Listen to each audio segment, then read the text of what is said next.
이원 25년 늦가을 해군 제3함대 사령부 정문 앞은 늦은 오후의 햇살에도 불구하고 차가운 기운이 감돌았다. 남색 트렌치코트를 단정하게 차려입은 한지우는 그 차가움 속에서 미동도 없이 서 있었다.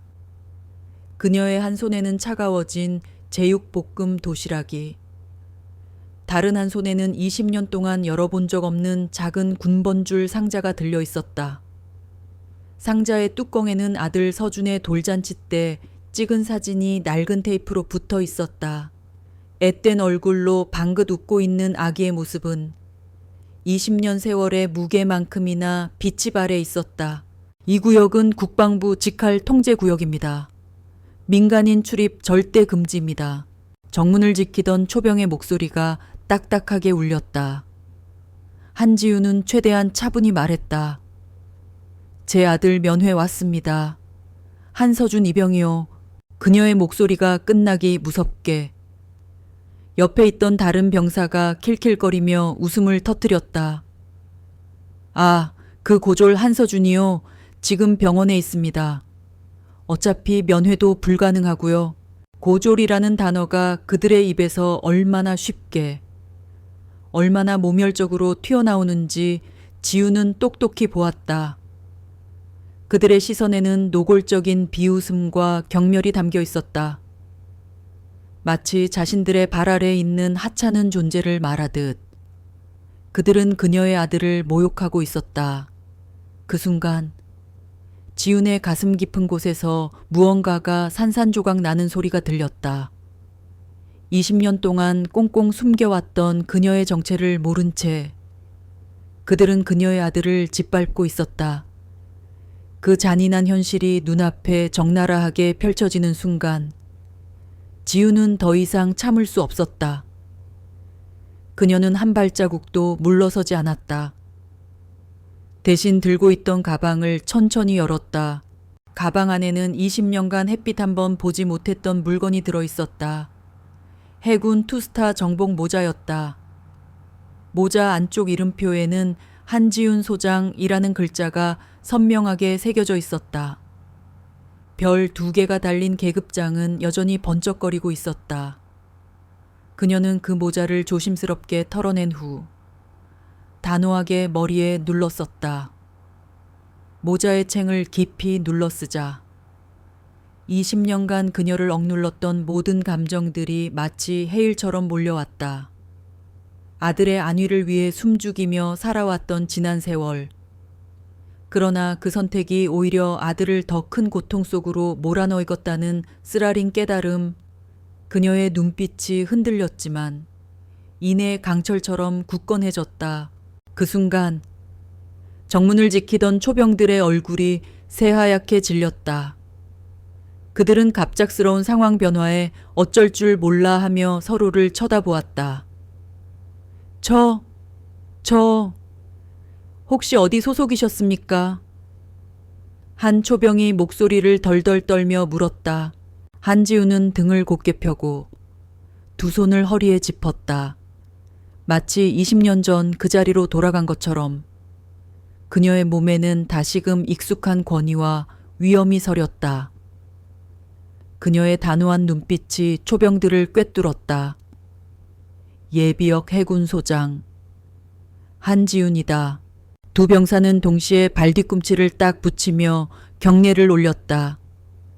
그들의 동작은 완벽하게 훈련된 것처럼 보였다. 그들은 투스타 계급장을 단 여성이 정문 앞에 서 있다는 사실에 경악하고 있었다. 지우는 그들의 경악을 무시하고 손목시계를 보며 냉정하게 선언했다. 네오이 사단장, 지금부터 3분 준다. 안 튀어나오면 내가 직접 들어간다.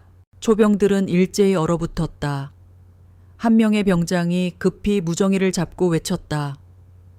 긴급 정문, 긴급 상황, 투스타 계급장 착용한 민간인 출현 한지훈 소장이라고 주장합니다. 무정이 너머로 다급한 목소리가 울렸다. 뭐 투스타 민간인이라고. 정문 초소하는 순식간에 혼란에 휩싸였다. 병사들은 서로에게 귓속말을 속삭이며 상황을 파악하려 애썼다. 저 여자 누구야? 헬기 타고 오시던 그분이 사단장 맞나 진짜야. 한지우는 그들의 혼란을 지켜보며 시계 초침이 움직이는 소리에 귀를 기울였다. 3분 그 짧은 시간 동안 그녀는 이곳의 모든 권위와 위계를 흔들어 놓을 수 있다는 것을 알고 있었다. 그녀의 눈빛은 마치 심해처럼 고요했지만 그 깊은 곳에는 아들을 향한 끝없는 사랑과 그 사랑을 지키기 위한 강렬한 분노가 소용돌이치고 있었다. 시계 초침이 움직일 때마다 부대 안쪽에서는 급박한 발소리가 들려왔다. 사이렌이 울렸고 확성기에서는 사단장님, 긴급히 정문으로 나와주십시오 라는 목소리가 울려 퍼졌다. 3분이라는 시간이 1분 30초, 1분, 30초로 줄어들수록 부대 안의 긴장감은 최고조에 달했다. 20초가 남았을 때 정문이 벌컥 하고 열리며 한 남자가 숨을 헐떡이며 뛰어나왔다. 중대장 강태호 소령이었다. 지우는 강태호의 혼비백산한 얼굴을 보며 차갑게 말했다. 시간 됐다. 그 순간 온 부대가 마치 시간이 멈춘 것처럼 조용해졌다. 그녀의 단 한마디가 모든 소음을 삼켜버렸다. 한지우는 그 침묵 속에서 깨달았다. 20년 동안 숨겨왔던 자신의 정체가 불과 3분 만에 이곳 전체를 뒤흔들고 있다는 것을, 하지만 동시에 또 다른 현실도 마주하게 됐다. 자신이 이 모자를 벗고 평범한 어머니로 살아온 그 세월 동안 자신의 아들은 여기서 얼마나 많은 고통을 혼자 견뎌냈을까 하는 생각이 밀려왔다. 강태호 소령은 숨을 헐떡이며 한지훈 앞에 섰다. 땀으로 축축해진 그의 이마와 불안하게 흔들리는 눈빛이 그의 마음속 혼란을 그대로 보여주었다. 그는 다급하게 경례를 올리며 말했다. 소장님, 갑작스러운 방문의 준비가. 한지우는 그의 말을 끊었다. 그녀의 목소리는 차갑고 단호했다. 준비 필요 없다. 내 아들 어디 있나? 강태호의 눈빛이 순간 흔들렸다. 그는 당황한 기색을 감추지 못하고 애써 태어난 척 말했다. 한서준 이병 말씀이십니까? 지금 의무실에서 치료받고 있습니다. 무슨 치료? 지훈의 목소리가 한 옥타브 낮아졌다. 훈련 중 넘어져서. 별거 아닙니다. 강태호는 말을 더듬으며 지훈의 시선을 피했다. 그의 불안한 시선과 말끝을 흐리는 습관은 20년간 군 생활을 해온 지훈에게 너무나도 익숙한 거짓말의 신호였다. 그녀는 그의 말을 듣는 순간 이 사람이 무언가를 숨기려 하고 있다는 것을 직감했다. 그때 주변을 에워싸고 있던 다른 간부들이 술렁이기 시작했다. 그들은 스마트폰을 꺼내 누군가에게 연락을 취하거나 서로에게 귓속말을 속삭였다. 헬기 타고 오시던 분이 저분이야. 사단장 맞나? 진짜 투스타네. 그들의 목소리는 공포와 경외가 뒤섞여 있었다. 한지우는 그들의 동요에도 아랑곳하지 않고 한 손에 꽉 쥐고 있던 군번줄 상자를 더 세게 움켜쥐었다. 상자 속에는 아기 서준의 사진과 남편의 군번줄이 들어있었다. 그녀는 그들이 감추려 했던 진실이 무엇인지 끝까지 파헤칠 것을 다짐했다. 의무실로 안내해라. 지훈이 짧게 명령했다. 강태호는 난처한 표정을 지었다. 하지만 소장님, 민간인 신분이시라 절차가. 내가 누군지 이미 알지 않나. 지훈의 목소리는 조용했지만 그 안에 담긴 압박감은 강태호의 심장을 짓눌렀다. 그는 더 이상 말을 잇지 못하고 망설였다. 그때 부대 안쪽에서 한 명의 중사가 조심스럽게 다가왔다.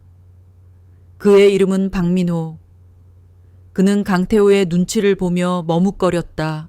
강태호가 그에게 눈짓으로 경고를 보냈지만 박민호는 이를 무시하고 지훈에게 다가와 낮은 목소리로 말했다. 소장님, 죄송합니다. 강태호의 얼굴이 순간 굳어졌다. 박중사! 지금 뭐 하는 거야? 박민호는 강태호의 분노, 어린 외침에도 아랑곳하지 않고 지훈의 눈을 똑바로 바라보며 진실을 털어놓기 시작했다. 그의 목소리는 떨렸지만 그 안에 담긴 용기는 강렬했다. 사실 서준이 처음부터 계속 맞았어요. 그 말에 강태호의 얼굴이 하얗게 질렸다. 박민호는 계속 이어나갔다. 고졸이라는 이유로 매번 배식 받을 때도 제일 꼴찌로 받아서 맛있는 건 하나도 없고 식은 국이랑 밥만 남았어요. 동료들은 그런 서준이를 보며 비웃기만 했습니다. 지훈의 손이 미세하게 떨리기 시작했다. 군번줄 상자에 붙어 있던 서준의 아기 사진이 눈앞에 어른거렸다. 그 천진난만했던 미소가 이곳에서 어떻게 변해갔을지 상상하자 지훈의 가슴이 미어지는 것 같았다. 계속해라. 지훈은 가까스로 목소리를 냈다. 서준이가 안타까워서 배식 받을 때 일부러 더 많이 받아서 나눠주려고 했어요. 하지만 그런 모습을 본 동료들이 더 비웃어서 서준이가 그마저도 정중히 거절했습니다. 박민호의 목소리가 슬픔으로 떨렸다. 그는 잠시 숨을 고른 후 가장 중요한 이야기를 꺼냈다. 그렇지만 서준이는 항상 제일 열심히 훈련했어요. 진급 심사 때마다 1등 했는데 매번 진급에서만 누락됐습니다. 왜요? 배경이 없다고. 고졸이라고. 박민호의 고백은 지훈의 심장을 꿰뚫었다. 그녀는 그제야 모든 것을 깨달았다. 자신이 아들에게 정체를 숨긴 이유, 즉 특혜 없이 혼자 힘으로 성장하길 바란다는 그 순수한 바람이 오히려 아들에게 더 큰 고통을 안겨줬다는 것을, 만약 서준이가 투스타 장군의 아들이라는 것을 알았다면, 아니 적어도 그녀가 군인이었다는 것을 알았다면 이런 일은 일어나지 않았을 것이다. 강태호가 다급하게 끼어들었다. 소장님, 이건 내부 사정이라. 닥쳐라. 지훈은 그에게 한마디만 던졌다. 그녀의 눈빛은 이미 분노로 활활 타오르고 있었다. CCTV 다 확인할 거다. 그리고 그녀는 박민호를 바라봤다. 증거 있나? 박민호는 품속에서 작은 USB 하나를 꺼냈다. 몰래 녹화한 것들이 있습니다. 집단 괴롭힘, 군화로 구타하는 장면, 자대 배치 첫날 무릎 꿇린 모습까지. 지훈은 떨리는 손으로 USB를 받아들었다. 그 차가운 금속 조각 안에 담긴 아들의 고통이 그녀의 손을 통해 온몸으로 전해지는 것 같았다. 그 순간 지훈은 결심했다. 이제 더 이상 평범한 어머니로는 살 수 없다고. 그녀는 아들을 위해, 그리고 아들의 아버지 한준우의 명예를 위해 모든 진실을 밝혀내겠다고 굳게 다짐했다. 의무실 문이 열렸다. 금속 문이 미끄러지듯 옆으로 이동하는 소리가 마치 지훈의 심장이 무너지는 소리처럼 들렸다. 그녀는 문을 들어서자마자 숨이 멎는 줄 알았다. 침대에 누워있는 아들 서준의 모습을 본 순간이었다. 그의 얼굴 한쪽에 시퍼런 멍이 들어 있었고 상반신은 하얀 붕대로 칭칭 감겨 있었다. 겉으로 드러난 상처보다 그녀를 더욱 충격에 빠뜨린 것은 서준의 눈빛이었다. 예전처럼 반짝이던 그 눈동자는 빛이 완전히 사라져 있었다. 깊은 우물처럼 공허하고 모든 것을 포기한 듯한 무력감만이 서려 있었다. 지훈은 떨리는 손으로 서준에게 다가갔다. 서준아. 서준은 고개만 살짝 숙였다. 아무런 말도, 아무런 표정도 없었다. 그는 마치 모든 감정을 잃어버린 로봇 같았다. 지훈은 아들의 무덤덤한 반응에 심장이 찢어지는 고통을 느꼈다. 어디가 아픈 거야? 그녀의 목소리는 갈라져 나왔다. 괜찮아요. 서준의 목소리도 작고 힘이 없었다. 그 짧은 한마디에 담긴 절망과 피로가 지훈의 귀에 그대로 전해졌다. 강태호가 지훈의 뒤에서 변명하듯 말했다. 단순 낙상 사고입니다. 의무 기록도 다 있고요. 지훈은 그의 말을 무시하고 의무실 침대 옆에 놓인 기록지를 들어 올렸다. 겉으로 보기에는 평범한 낙상 사고 기록이었다. 하지만 지훈의 눈은 예리했다. 20년간 수많은 기록지를 검토하며 쌓아온 그녀의 경험이 무언가 이상함을 감지했다. 2025년 11월 1일 오후 6시 42분 훈련 중 낙상 사고, 그리고 바로 아래 전자 기록에는 다른 시간이 적혀 있었다. 출혈 확인 시점 오후 5시 10분, 진단보다 1시간이나 먼저 출혈이 확인됐다는 기록. 이건 명백한 조작이야. 지훈은 기록지를 든 채 강태호를 노려봤다. 이 기록. 뭔가 강태호의 얼굴이 순식간에 하얗게 질렸다. 그는 더듬거리며 말을 얼버무렸다. 그건 시스템 오류일 겁니다. 지훈은 대답 대신 박민호 중색에서 받은 USB를 의무실 컴퓨터에 꽂았다. 화면이 켜지자 강태호의 얼굴은 완전히 굳어졌다. 그가 말렸지만 지훈은 이미 영상을 재생시킨 후였다. 첫 번째 영상은 서준이가 여러 명의 병사들에게 둘러싸여 무릎을 꿇고 있는 장면이었다. 야, 고졸 주제에 대들어. 넌 아무 배경도 없잖아. 내 부모가 군인이긴 하냐. 한 선임이 군화로 서준이의 옆구리를 가격했다. 서준은 고통을 참으며 고개만 숙이고 있었다. 무방비 상태로 폭력을 견디는 그의 모습은 지훈의 심장을 갈기갈기 찢어놓았다. 두 번째 영상은 배식받는 모습이었다. 서준은 항상 맨 마지막에 서서 남은 반찬과 식은 국만 겨우 받고 있었다. 다른 병사들은 그런 서준이를 보며 키득거리고 있었다. 그들은 서준이를 한 명의 동료가 아닌 그저 자신들의 놀림거리로 취급하고 있었다. 세 번째 영상은 지훈에게 가장 큰 충격을 안겨주었다. 자대 배치 첫날, 서준이가 선임들 앞에 무릎을 꿇고 있는 모습이었다. 고졸이면 기어다녀야지. 여긴 네가 올 곳이 아니야. 그 모멸적인 말은 서준의 영혼을 짓밟는 것과 다름없었다. 영상이 끝났을 때 의무실은 정적에 휩싸였다. 강태호는 변명하려 입을 열었지만 지훈의 차가운 눈빛에 아무 말도 하지 못했다. 지훈은 아들에게 다가가 그의 어깨를 잡았다. 왜 말 안 했어? 그녀의 목소리는 슬픔으로 떨렸다. 서준은 처음으로 지훈의 눈을 피하지 않고 입을 열었다. 엄마가 창피할까봐 그 한마디에 지훈의 가슴이 무너지는 것 같았다.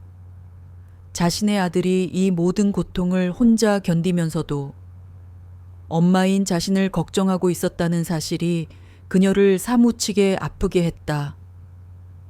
그녀는 더 이상 숨길 수 없다고 생각했다.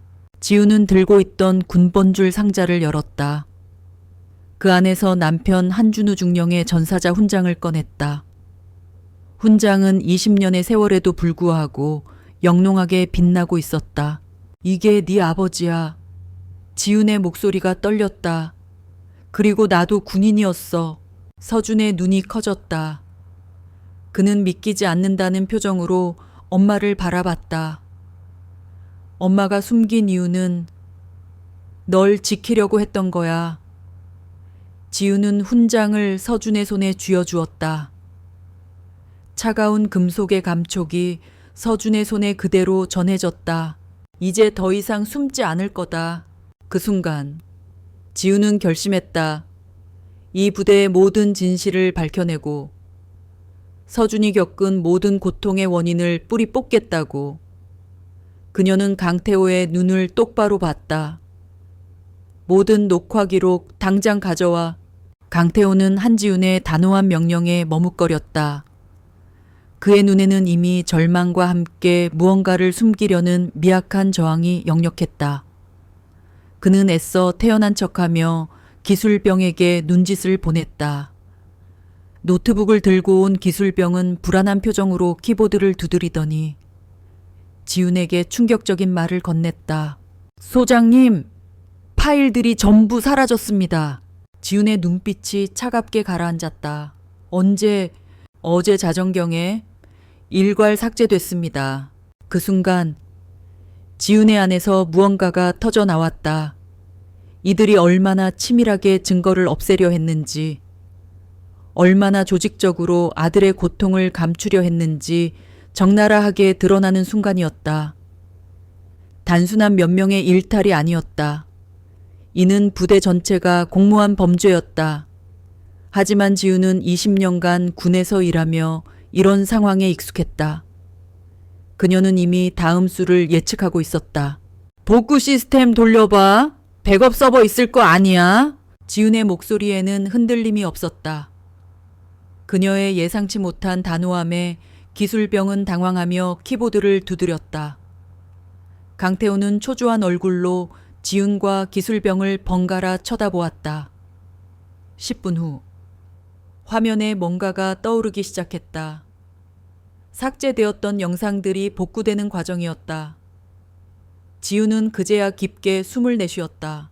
첫 번째 복구된 영상은 서준이 구석에 웅크리고 있는 장면이었다. 3명의 선임이 그를 둘러싸고 있었고 한 명은 서준의 어깨를 발로 밟고 있었다. 서준은 고통스러운 신음소리조차 내지 못하고 그저 몸을 웅크릴 뿐이었다. 두 번째 영상은 화장실에서 촬영된 것이었다. 서준이 바닥을 닦고 있는데 선임이 일부러 물을 흘리며 비웃고 있었다. 고졸이면 화장실 청소나 해야지. 군인이 무슨 놈의 군인이야? 세 번째 영상은 가장 참혹했다. 서준이 무릎을 꿇고 앉아 있었고 앞에 선임 하나가 서서 뭔가 말하고 있었다. 서준은 고개만 계속 끄덕이고 있었다. 그의 눈에는 이미 영혼이 없는 것처럼 보였다. 마치 모든 것을 포기하고 시키는 대로만 하는 허수아비 같았다. 영상을 보는 동안 지훈의 가슴 속에서는 말로 표현할 수 없는 고통이 밀려왔다. 이게 그녀의 아들이 3개월 동안 견뎌온 현실이라는 걸 받아들이기가 너무 힘들었다.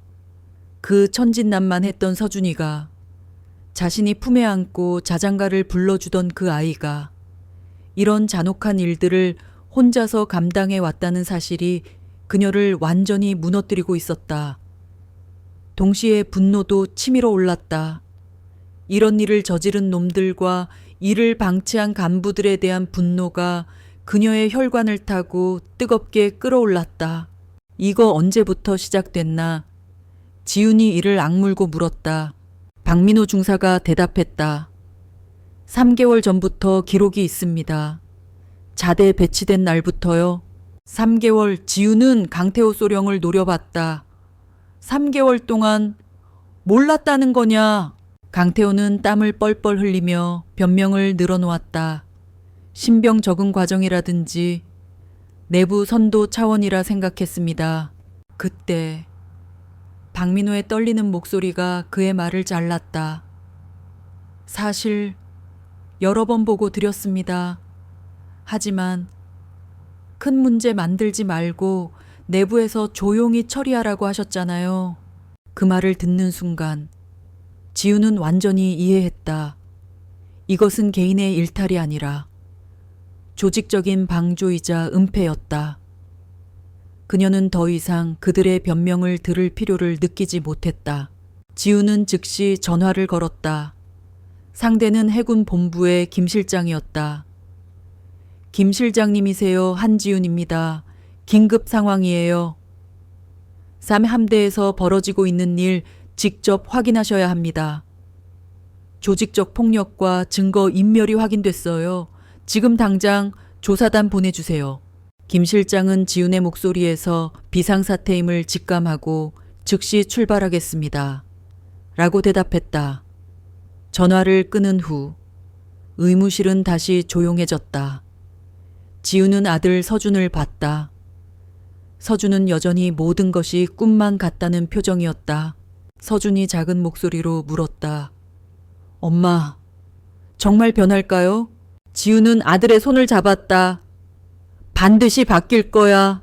엄마가 끝까지 지켜볼 테니까. 1시간 후 헬기 소리가 요란하게 상공을 가르며 해군 제3함대 사령부 연병장에 내려앉았다. 해군 본부에서 파견된 감찰단이었다. 김 실장이 먼저 내렸고 그의 뒤를 따라 3명의 조사관이 냉철한 표정으로 헬기에서 내렸다. 그들은 일사불란하게 의무실로 향했다.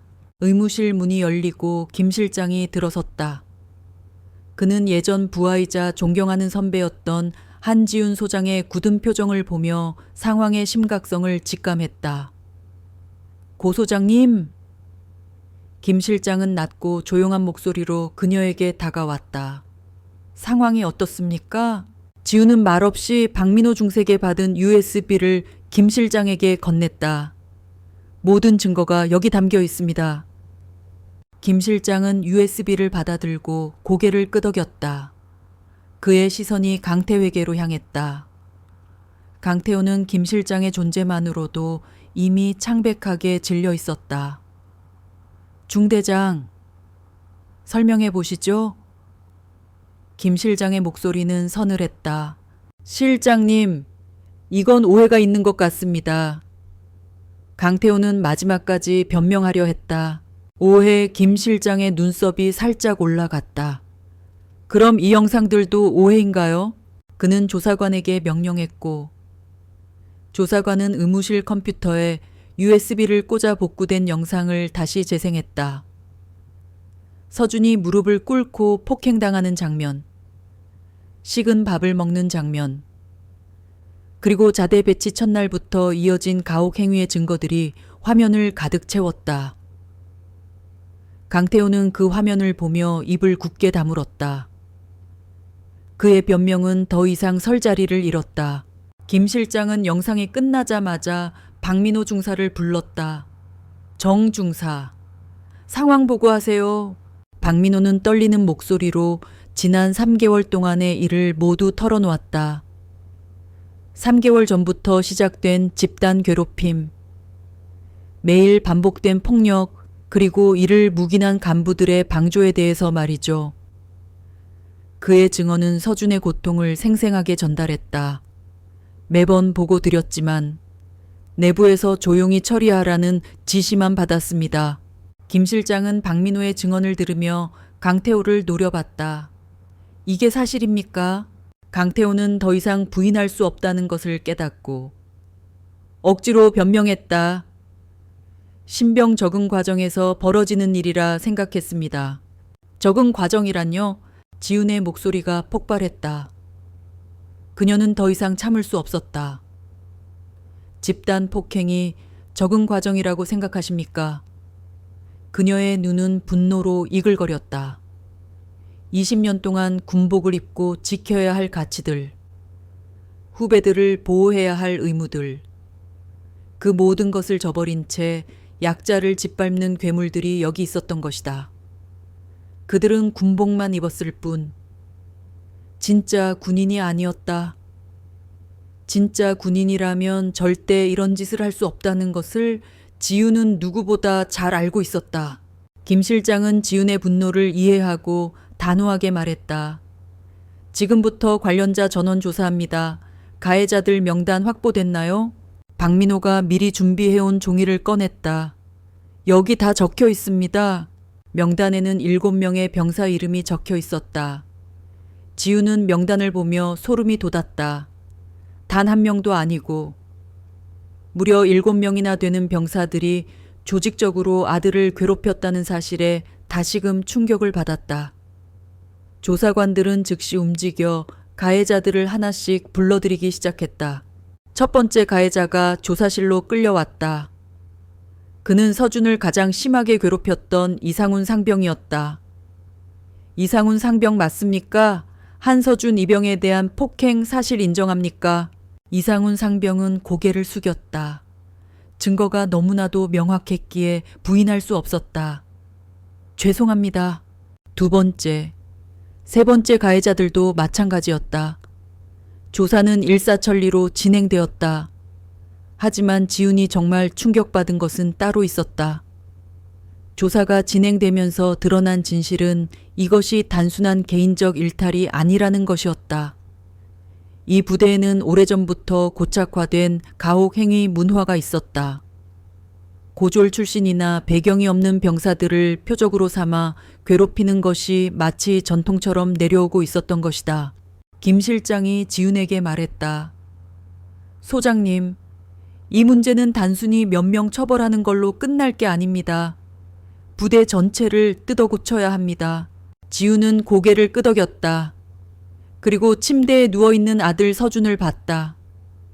서준은 아직도 모든 것이 꿈만 같다는 표정이었다. 3개월 동안 혼자 견뎌왔던 그 고통이 하루아침에 끝날 거라는 사실을 믿을 수 없는 것 같았다. 지훈은 서준의 손을 잡았다. 이제 진짜 끝이야. 서준은 처음으로 눈물을 흘렸다. 엄마, 고마워요. 그 눈물을 보는 순간 지훈은 확신했다. 자신이 옳은 일을 하고 있다는 것을. 이틀 후 국방부 헌병대가 해군 제3함대 사령부 앞에 도착했다. 검은색 차량. 세 대가 정문 앞에 멈춰 서자 군복을 입은 헌병들이 수갑을 들고 내렸다. 한지훈은 멀리서 그 모습을 지켜보았다. 마침내 정의가 실현되는 순간이었다. 아들이 겪은 고통에 대한 정당한 심판이 시작되고 있었다. 첫 번째로 체포된 건 이상훈 상병이었다. 그는 서준이를 가장 심하게 괴롭혔던 주동자였다. 헌병이 이상훈 상병에게 다가가 엄숙하게 말했다. 이상훈 상병, 집단 폭행 혐의로 체포합니다. 수갑이 찰칵 소리를 내며 그의 손목에 채워졌다. 이상훈 상병은 변명 한마디 하지 못하고 고개를 숙인 채 끌려나갔다. 두 번째는 김민재 일병, 세 번째는 박성우 상병. 총 7명의 가해자들이 차례로 끌려나갔다. 그들의 얼굴에는 반성보다는 공포와 불안이 가득했다. 그들은 자신들의 행동이 가져올 결과를 예상하지 못했던 것이다. 하지만 한지훈은 여기서 멈출 생각이 없었다. 그녀는 이 모든 사태를 묵인하고 방조한 책임자에게도 정의의 심판이 내려져야 한다고 생각했다. 그녀의 시선은 강태호 소령에게로 향했다. 헌병들이 강태호에게 다가갔다. 강태호 중대장, 직무유기 및 증거 은폐 혐의로 동행해 주시기 바랍니다. 강태호의 얼굴이 창백해졌다. 그는 격렬하게 저항했다. 이건 너무 과하지 않습니까? 저는 그저. 과하에 한지훈이 차갑게 말했다. 그녀의 목소리는 마치 얼음처럼 날카로웠다. 3개월 동안 내 아들이 당한 일이 과한 거 아닌가요? 강태호는 더 이상 말을 잇지 못했다. 그도 결국 수갑이 채워졌다. 그 모습을 보던 다른 간부들은 술렁였다. 자신들도 언제 끌려갈지 모른다는 공포가 부대 전체에 퍼지고 있었다. 그제야 그들은 한지훈이라는 존재가 단순한 민원인이 아니라 부대 전체의 시스템을 흔들 수 있는 거대한 힘을 가진 인물임을 깨달았다. 김 실장이 지훈에게 다가왔다. 소장님, 언론사들이 연락 오고 있습니다. 언론. 지훈은 잠시 망설였다. 이 사건이 언론에 보도되면 아들 서준이에게도 큰 부담이 될 수 있었다. 그러나 그때 서준이가 먼저 그녀에게 다가와 작은 목소리로 말했다. 이 엄마, 해요! 지훈이 놀란 눈으로 아들을 바라보았다. 서준아, 괜찮겠니? 다른 후임들도 저처럼 당하고 있을 거예요. 막아야 해요. 서준의 말을 듣는 순간 지훈은 자신의 아들이 얼마나 성숙하고 강해졌는지 깨달았다. 3개월간의 고통 속에서도 다른 사람들을 생각할 수 있는 마음을 잃지 않았던 것이다. 오히려 그 경험이 서준이를 더 강하고 따뜻한 사람으로 만들어준 것 같았다. 물론 그 대가는 너무나도 컸지만 지훈은 결심했다. 그녀는 더 이상 숨지 않을 것이다. 자신의 아들 서준과 그리고 모든 억울한 병사들을 위해 싸울 것이다. 그날 오후 한지우는 기자들 앞에 섰다. 부대 정문 앞에는 수많은 마이크가 놓여 있었고 카메라들이 그녀를 향해 있었다. 안녕하세요. 예비역 해군소장 한지윤입니다. 기자들이 일제히 질문을 쏟아냈다. 지윤은 손을 들어 조용히 시킨 후 천천히 말을 이었다. 제가 여기 온 이유는 간단합니다. 저는 너 이 아이의 어머니입니다. 그녀의 옆에는 서준이 굳건하게 서 있었다. 그리고 군대는 부모의 심장을 대신 맞는 곳이어야 합니다. 한 기자가 질문했다. 소장님, 이번 사건을 어떻게 보십니까? 군복을 입었다고 해서 다 군인은 아닙니다. 지우는 단호하게 말했다. 진짜 군인은 약한 사람을 지키는 사람입니다. 괴롭히는 사람이 아니라 앞으로 어떤 변화를 기대하십니까? 군대도 사람을 지켜야 합니다. 그녀는 마지막으로 힘주어 말했다. 계급과 권력이 사람을 짓밟는 도구가 되어서는 안 됩니다. 그 말이 끝나자 기자들은 박수 대신 숙연한 침묵을 택했다. 하지만 지우는 박수보다 더 소중한 것을 발견했다. 부대 안에서 그녀를 지켜보던 병사들의 표정이었다. 그들의 눈에는 처음으로 희망이 보였다. 그날 저녁 뉴스에는 해군 투스타 출신 어머니의 외침, 군대는 부모의 심장을 맞는 곳이라는 제목들이 화면에 떠올랐다. 서준이가 지훈의 옆에 앉아 뉴스를 보며 물었다. 엄마, 후회 안 해요. 뭘? 이렇게 유명해져서요? 지훈은 웃었다. 전혀. 이게 내가 할 수 있는 마지막 작전이야. 서준이도 웃었다. 3개월 만에 처음 보는 진짜 웃음이었다. 일주일 후 한지우는 사복을 입고 해군 제3함대 사령부로 향했다. 이번에는 투스타 정복 모자가 아닌 그저 평범한 어머니의 모습이었다. 아들 서준은 부대 휴게실에서 그녀를 기다리고 있었다. 그의 얼굴에 남아있던 멍은 많이 나아졌지만 아직 상처의 흔적은 희미하게 남아 있었다. 그 상처들은 서준이가 겪은 고통의 흔적이자 동시에 그를 더 강하게 만든 용기의 증표이기도 했다. 세어준아, 지훈이 다가가자 서준은 자리에서 일어나려 했다. 지훈은 그를 말리며 아들 앞에 앉았다. 그리고 조심스럽게 물었다. 이제 괜찮아. 서준은 고개를 끄덕였지만 그의 눈빛은 여전히 조심스러웠다. 오랜 시간 억눌려온 두려움과 무력감의 잔상이 그의 눈에 남아 있었다. 엄마고 미안해요. 서준의 말에 지훈의 가슴이 아려왔다. 아직도 서준이는 자신이 잘못했다고 생각하고 있었던 것이다. 자신의 고통을 엄마에게 알리지 못했다는 죄책감. 그리고 자신이 고졸이라는 이유로 약자가 되어버린 현실에 대한 자책감. 지훈은 서준의 손을 잡았다. 그의 손은 그녀의 손보다 차갑고 뻣뻣했다. 서준아, 네가 잘못한 게 아니야. 지훈은 단호하게 말했다. 하지만 들어봐. 엄마가 너한테 숨긴 게 있어. 서준은 고개를 들고 엄마를 바라보았다. 지훈은 깊게 숨을 들이쉬었다. 이제 진실을 말할 때가 온 것 같았다. 아들에게. 그리고 아들의 마음속 깊은 상처에게. 마침내 모든 것을 털어놓을 용기가 생겼다. 아빠 얘기부터 할게. 지우는 가방에서 낡은 사진 한 장을 꺼냈다. 사진 속에는 앳된 얼굴의 젊은 남자가 군복을 입고 활짝 웃고 있었다. 서준이는 사진 속 남자가 자신의 아버지라는 것을 한눈에 알아봤다. 이게 내 아빠야. 한준우 중령. 서준의 눈이 커졌다. 아빠가 군인이었어요. 응, 해군 특수부대 소속이었어. 지우는 잠시 말을 멈췄다.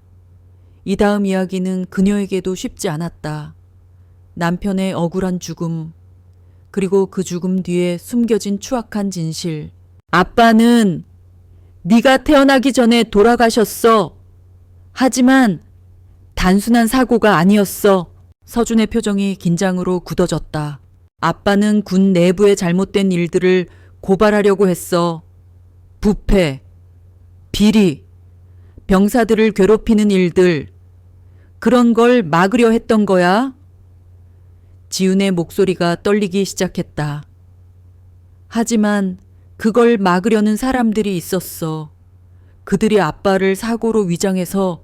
서준의 얼굴에 충격과 분노가 교차했다. 그럼 아빠는 억울하게 죽은 거야. 정의를 위해서. 지우는 눈물을 참으며 고개를 끄덕였다. 그래서 숨겼어. 내가 군대 가면 아빠처럼 위험해질까봐. 그래서 너에게 군인이었던 사실을 말하지 않았던 거야. 서준은 조용히 물었다. 그럼 엄마도 군인이셨던 거예요? 응, 해군 소장까지 올라갔어. 왜? 그것도 숨기셨어요. 그 질문을 받는 순간 지훈의 마음속에는 복잡한 감정들이 휘몰아쳤다. 아들을 향한 사랑과 걱정, 그리고 자신의 나름대로의 교육 철학이 뒤섞여 있었다. 네오 군인 되고 싶어 한다는 거 알고 있었어. 중학교 때부터 눈에 보였어. 군사 다큐멘터리만 보고 체력 단련도 혼자 하고. 지우는 서준의 손을 잡으며 말을 이었다. 하지만 엄마 덕분에 특혜받는 군인이 되길 원하지 않았어. 투스타 엄마 아들이라고 눈치 보거나 실력도 없으면서 승진하거나 그런 군인 되지 말고 내 실력으로 당당하게 서길 바랐거든. 엄마의 그늘 없이. 내 힘으로 성장하길 원했어. 그래야 진짜 군인이 될 수 있을 거라고 생각했거든. 예, 엄마! 하지만 완전히 틀렸어. 지우는 자책하며 말했다. 오히려 내가 널 더 고생하게 만들었잖아. 배경 없다고 괴롭힘 당하게 했잖아. 서준은 고개를 저으며 엄마의 말을 막았다. 아니에요. 엄마 마음 이해해요. 정말 엄마가 저를 강하게 만들고 싶었던 거잖아요. 지우는 가방에서 제육볶음 도시락을 꺼냈다. 이거 내가 제일 좋아하던 거지. 서준의 눈에서 눈물이 흘러내리기 시작했다. 엄마, 이제 알겠어요. 왜 아빠가 정의를 위해 싸웠는지, 그리고 엄마가 왜 나를 강하게 키우려고 했는지. 지우는 도시락을 열었다.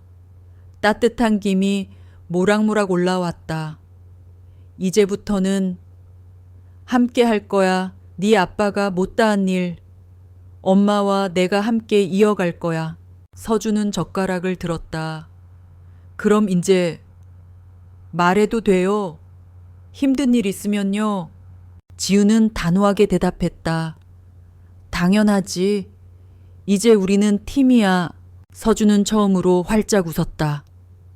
그 웃음 속에서 지우는 남편 한준우의 모습을 보았다. 정의로웠던 그의 마음이 아들에게도 이어지고 있다는 것을 알 수 있었다. 한 달 후, 한지우는 해군 본부에서 기자회견을 열었다. 명예 전역 발표 자리였지만 그녀는 단순한 은퇴식이 아닌 또 다른 전쟁의 시작을 알리는 무대로 이 자리를 활용했다. 수많은 카메라와 기자들 앞에서 지우는 떨리는 목소리로 그러나 단호하게 선언했다. 저는 이 자리에서 20년 전 제 남편 한준우 중령의 사망 사건에 대한 재조사를 강력히 요구합니다. 기자들은 술렁이기 시작했다. 그들은 단순히 아들의 괴롭힘을 해결한 어머니가 아닌 군 전체의 오래된 비리를 폭로하는 고발자를 마주하고 있었다. 한 기자가 손을 들고 질문했다. 소장님, 남편분의 죽음이 단순 사고가 아니라는 증거가 있습니까? 한지우는 미리 준비한 USB 하나를 들어 올렸다. 제 남편이 남긴 기록들이 여기에 있습니다. 그녀의 발언은 즉시 전국을 뒤흔들었다. 이 사건은 더 이상 한 병사의 사적 괴롭힘 문제가 아니었다. 이는 군 내부의 깊은 부패와 비리를 상징하는 거대한 사건으로 확대되었다. 국정감사까지 요구되기 시작했고 지훈의 이름은 정의로운 군인의 상징처럼 여겨지기 시작했다. 그날 오후 한지훈은 아들 서준과 함께 부대를 나섰다. 서준이도 의가사 제대 처리되었기 때문이었다. 그는 더 이상 억울한 폭력과 부당한 대우를 당할 필요가 없게 되었다. 부대 정문을 나서는 순간 서준이 걱정스러운 듯 물었다. 엄마, 무섭지 않아요? 아빠 일까지 파헤치면 위험하지 않을까요? 한지훈은 아들의 어깨에 손을 올렸다. 따뜻하고 부드러운 손길이었다. 아빠가 못다한 일을 이제 우리가 해야지. 두려워하지 마. 그때 그들은 정문 앞 벤치에 놓인 이상한 광경을 발견했다. 도시락통 하나가 놓여 있었고 그 주위로 퇴근하는 병사들이 하나둘 모여들고 있었다. 저거 뭐지? 서준이 궁금증을 참지 못하고 물었다. 지우는 아들과 함께 가까이 다가갔다. 도시락통 옆에는 쪽지 하나가 붙어 있었다. 우리 아들도 한준우 중령님처럼 정의로운 군인이 되기를. 이병 어머니 올림. 그 순간 지우는 깨달았다. 그녀의 이야기가 다른 부모들에게도 용기를 주었던 것이다. 아들을 위해 숨죽여왔던 모든 부모들이 한지훈의 용기에 감동받고 이제는 스스로 목소리를 내기 시작한 것이다. 병사들이 하나둘 도시락통 앞에 섰다. 첫 번째 병사가 조용히 경례를 올렸다. 두 번째, 세 번째, 점점 더 많은 병사들이 모였다. 한 병사가 다가와 지훈에게 말했다. 한준우 중령님 이야기 들었습니다. 소장님, 진짜 군인이 뭔지 알게 됐습니다. 이제 변할 거예요. 그날 저녁 뉴스에서는 한준우 중령 사망 사건 재조사 착수. 20년 만에 밝혀지는 군 내부 은폐라는 제목이 화면을 가득 채웠다.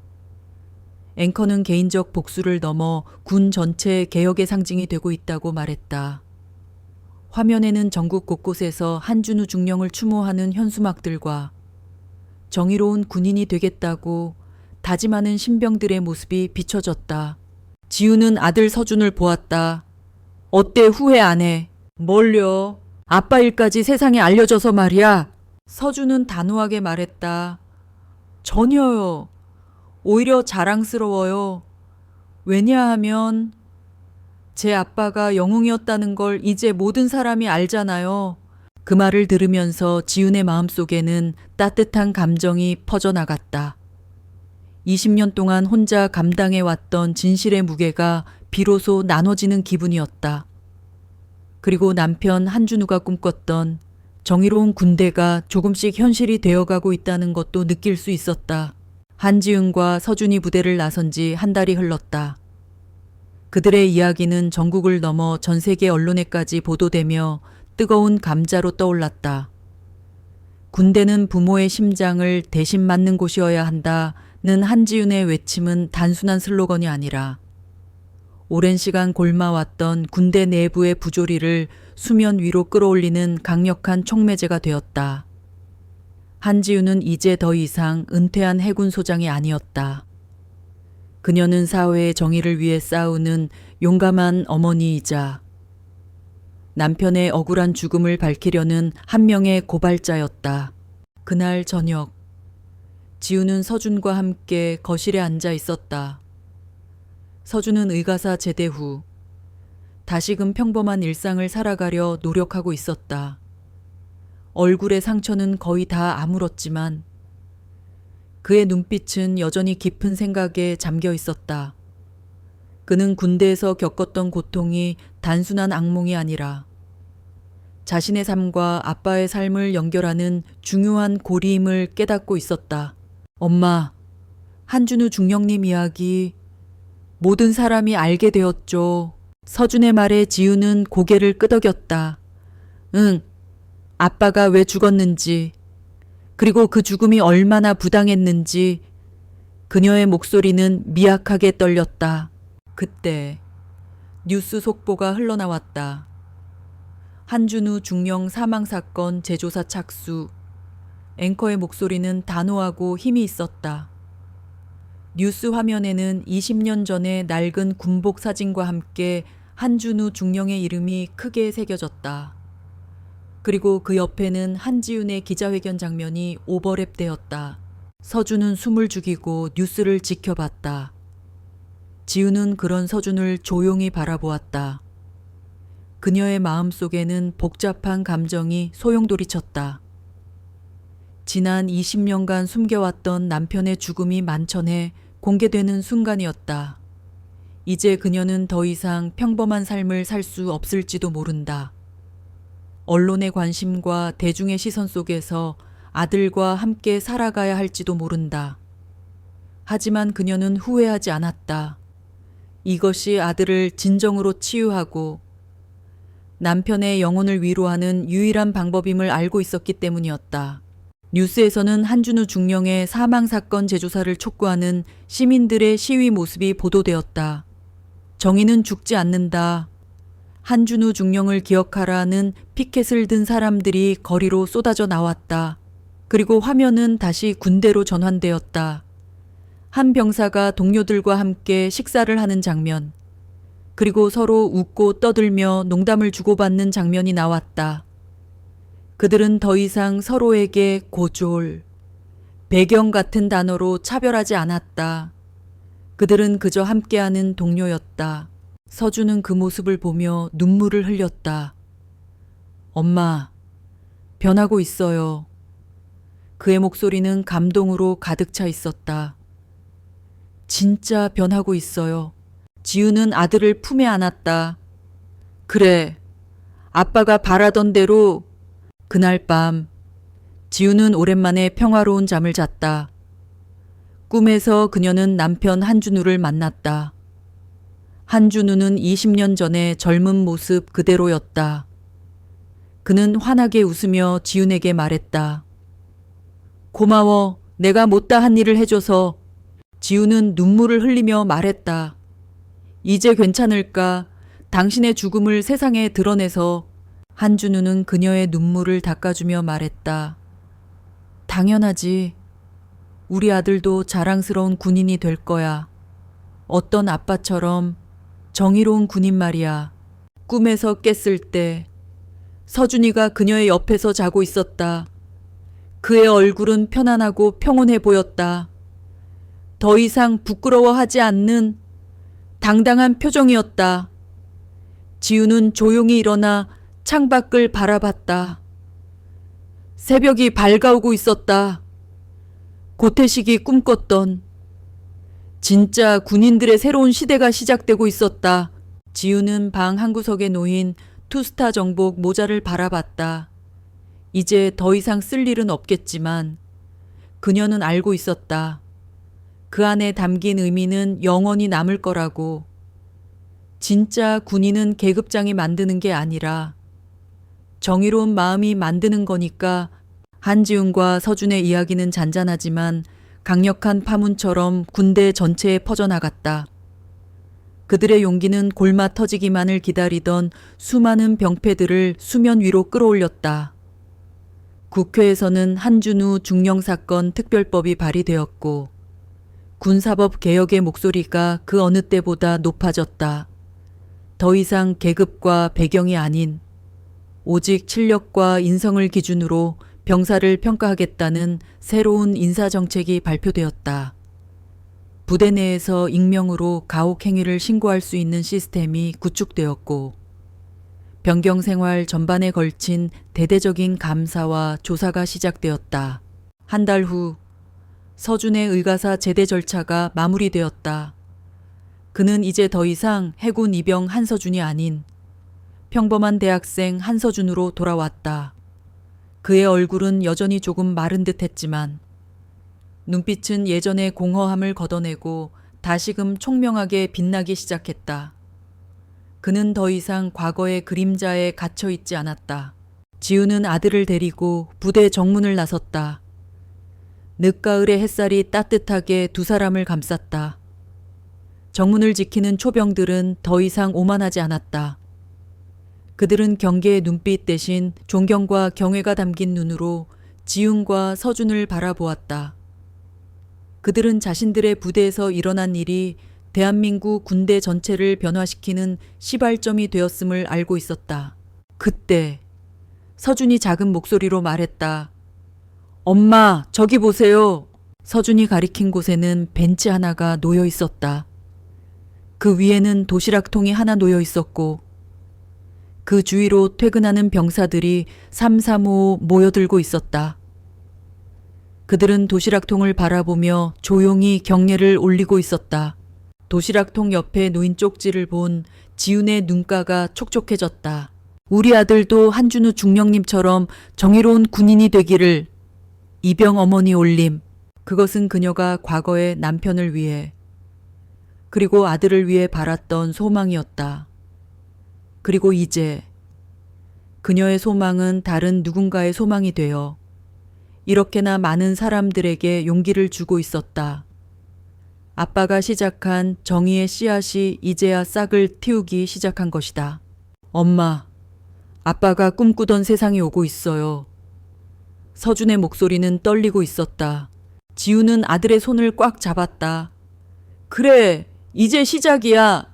그날 저녁, 지우는 서준과 함께 늦은 저녁을 먹었다.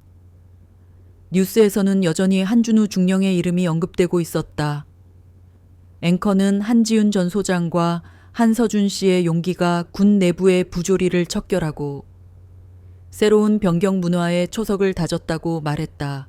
식사를 마친 후 서준은 잠자리에 들기 전 지훈에게 말했다. 엄마, 이제 괜찮아요. 정말 괜찮아요. 지훈은 웃으며 서준의 머리를 쓰다듬어 주었다. 그래, 우리 아들, 이제 푹 자렴. 그날 밤, 지훈은 오랜만에 평화로운 잠을 잤다. 꿈에서 그녀는 남편 한준우를 만났다. 한준우는 20년 전의 젊은 모습 그대로였다. 그는 지훈에게 다가와 그녀의 손을 잡았다. 그의 손은 따뜻하고 힘이 넘쳤다. 고마워, 지훈아. 내가 못다한 일을 해줘서. 아니야, 이건 우리가 함께한 일이야. 한준우는 그녀를 품에 안아주었다. 이제 괜찮을까, 우리 아들. 자랑스러운 군인이 될 거야. 어떤 아빠처럼 정의로운 군인 말이야. 꿈에서 깨어났을 때 지우는 베개에 눈물이 묻어 있는 것을 발견했다. 하지만 그 눈물은 슬픔의 눈물이 아니었다. 그것은 지난 20년간의 고통과 희생, 그리고 마침내 찾아온 평화와 희망의 눈물이었다. 그녀는 조용히 일어나 창밖을 바라봤다. 새벽이 밝아오고 있었다.